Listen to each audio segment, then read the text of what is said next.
السلام عليكم ورحمة الله تعالى وبركاته مشاهدينا الكرام. نشرة أخبار المساء من الفضائية الإريترية، ولكن قبل هذه النشرة هناك هذا التنويه، حيث تنوه الفضائية الإريترية بأنها ستبدأ بث برامجها من 9 صباحا من يوم غد الاثنين بمناسبة الذكرى 22 للاستقلال.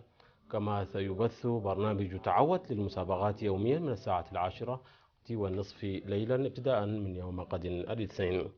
وعودة إلى نشرة الأخبار والبدء بالعناوين. تواصل فعاليات أسبوع الاستغلال في مدارس الإقليم الأوسط. اختتام اجتماع الشباب في مدينة أمستردام الهولندية. مقتل 43 شخصا على الأقل في انفجار سيارتين في بلدة ريحان لتركيا. ونزار شريف يجري مشاورات مع قادة الأحزاب السياسية في تركيا.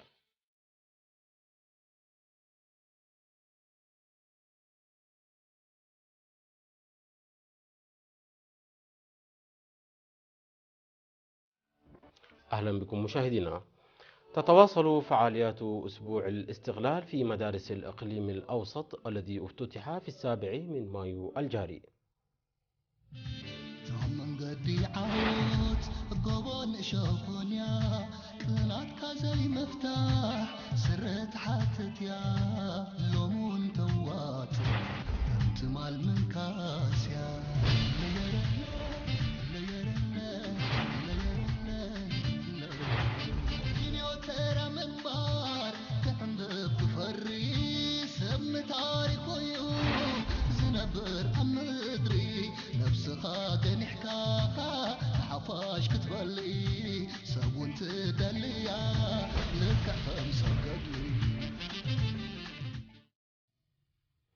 وفي إطار هذه الفعاليات أوضحت مديرة ضواحي كجرة السيدة أمتين نوغوسي التأثير الإيجابي لأسبوع المدارس في الطلاب مما يمهد الأرضية لتناقل التاريخ.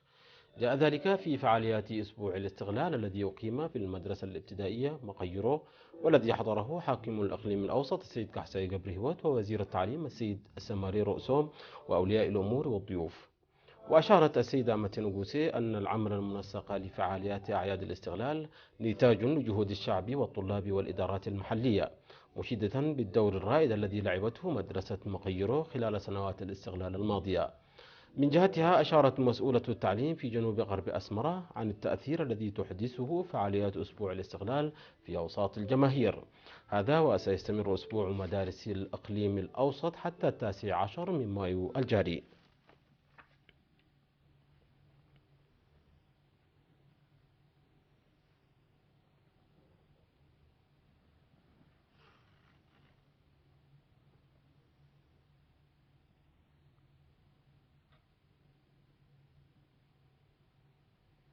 اختتم في 9 من الشهر الجاري الاجتماع الذي عقده الإريتريون المقيمون في مدينة أمستردام الهولندية وضواحيها، حيث أكد الحضور على تقوية نشاطاتهم فيما يتعلق ببرامج التنمية الجارية في البلاد. وأشار مسؤول الشؤون القنصلية في هولندا السيد سلمون محاري إلى دور الشباب في تحمل الأمانة، منوها أولياء الأمور إلى تشجيع الشباب على تقوية نشاطاتهم. وذكر صديق الجالية الإريترية في هولندا سيد فييرا عن الدور الذي تلعبه الجالية في تأطير الشباب.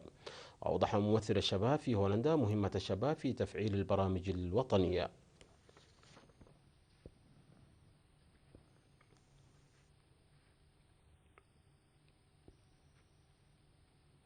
تشيد في ضاحية قرورها بإقليم شمال البحر الأحمر عيادة بتكلفة أكثر من 7 مليون نافة تضم 8 غرف ومرافق عامة ومساكن للأعضاء، وقد تم توظيف الكادر البشري لها.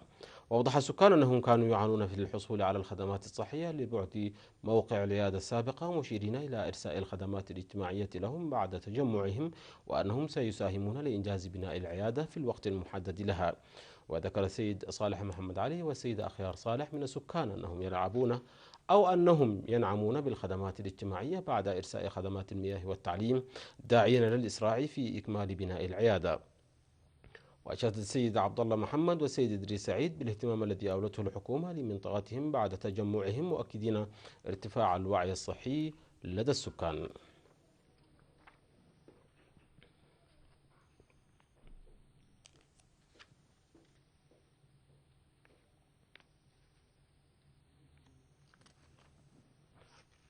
أكد سكان قرى سلع الدعرو وعد مزمات وعد قنبلو بمديرية قالا نفحي أشادوا بالعمل بقوة لبناء شباب أكفاء.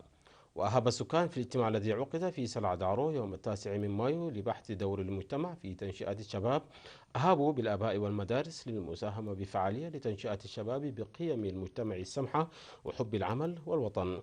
وقال السيد قبر كدان تولد برهان أن الشباب ضمان للمستقبل، ويتوجب تضافر جهود الجميع ليساهموا بفعالية ووعي ضد المؤامرات والعدائيات وضمان المستقبل المشرق.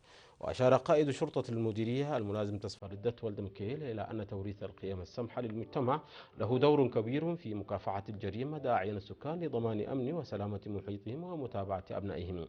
وأوصى الاجتماع بمواصلة حملات التوعية خاصة في الريف وبناء مراكز شبابية وتقييم تطبيق التوجيهات والإرشادات.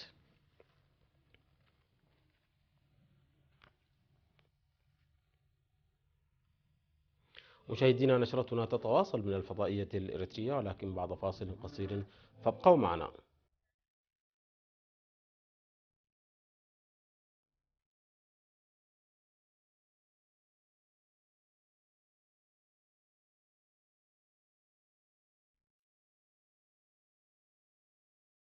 العالمي مشاهدينا، قتل 43 شخصا على الأقل وجرح 100 آخرون في انفجار سيارتين مفخختين في بلدة ريحانلي التركية القريبة من الحدود مع سوريا.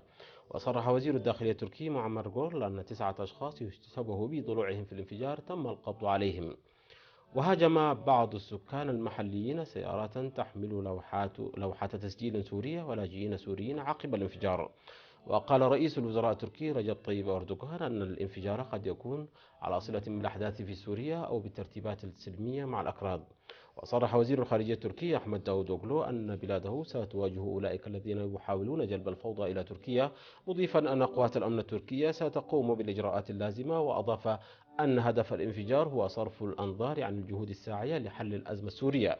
يذكر أن المنطقة الحدودية تشهد قتالا ضاريا بين مسلحي المعارضة السورية والجيش السوري، وقد انفجرت سيارة مفخخة على نقطة عبور حدودية في إدلب السورية في شهر فبراير الماضي، مما أدى إلى مقتل 14 شخصا.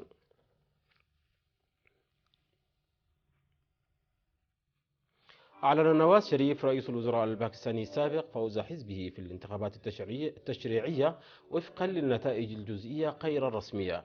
وجاء إعلان شريف في الوقت الذي تتواصل فيه عملية فرز أصوات الناخبين الذين أدلوا بأصواتهم في انتخابات وصفت بأنها تاريخية وشهدت إقبالا كبيرا على الرغم من أعمال عنف أدت إلى سقوط 18 قتيلا. وأفادت وسائل الإعلام الباكستانية بفوز حزب الرابطة الإسلامية بنحو 100 مقعد من أصل 272 مقعدا في البرلمان. وتعتبر هذه الانتخابات تاريخية لأنها ستتيح لحكومة مدنية أكملت ولايتها من 5 سنوات تسليم الحكم إلى حكومة أخرى مدنية أيضا للمرة الأولى في هذا البلد الذي استقل في 1947، ويبقى تاريخه متميزا بالانقلابات العسكرية. وكانت اللجنة الانتخابية قد مددت التصويت ساعة بسبب الإقبال الكبير والتأخير في فتح بعض صناديق الاقتراع. وتوجه نواز شريف إلى مقر حزبه في لاهور بشمال شرقي باكستان للاحتفال وسط أنصاره.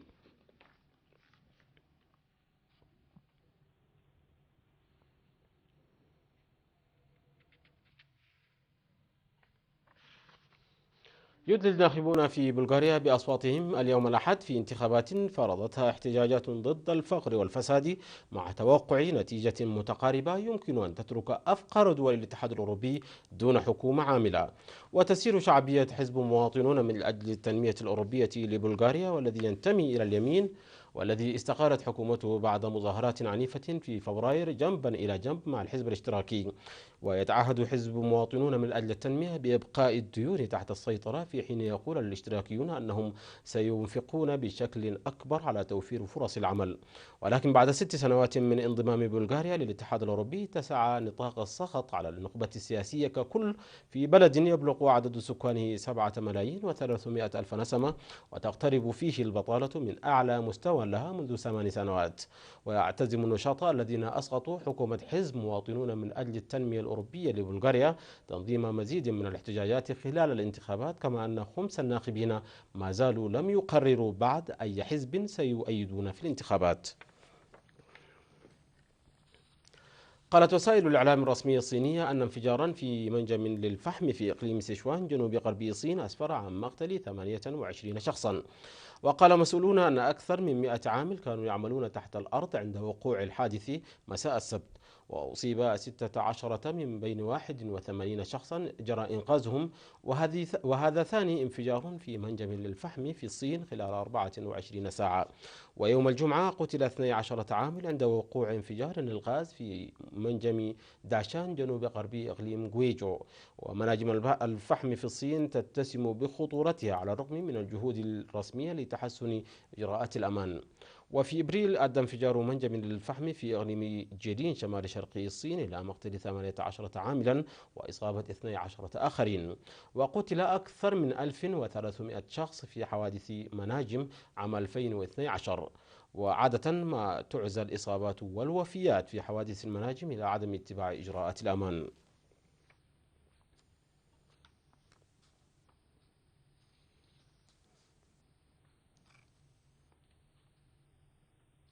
قال مسؤولون أفغان يوم أمس السبت أن حرس الحدود الإيراني أطلق النار على مجموعة كبيرة من المهاجرين الأفغان عبروا الحدود بطريقة غير شرعية أثناء الليل، فقتلوا ما لا يقل عن 9. وساهم عداء طهران للدور الأمريكي في أفغانستان وطموحاتها الإقليمية واقتصادها الذي خنقته العقوبات الغربية في اتباعها سياسة صارمة ضد المهاجرين الأفغان الذين يفرون من الحرب ويبحثون عن عمل في جارتهم الأكثر رخاء. وقال شهود عيان ومسؤولون أن حوالي 300 أفغاني كانوا يحاولون دخول الأراضي الإيرانية عن طريق إقليم فراه في غرب أفغانستان عندما فتح حرس الحدود الإيرانيون النار.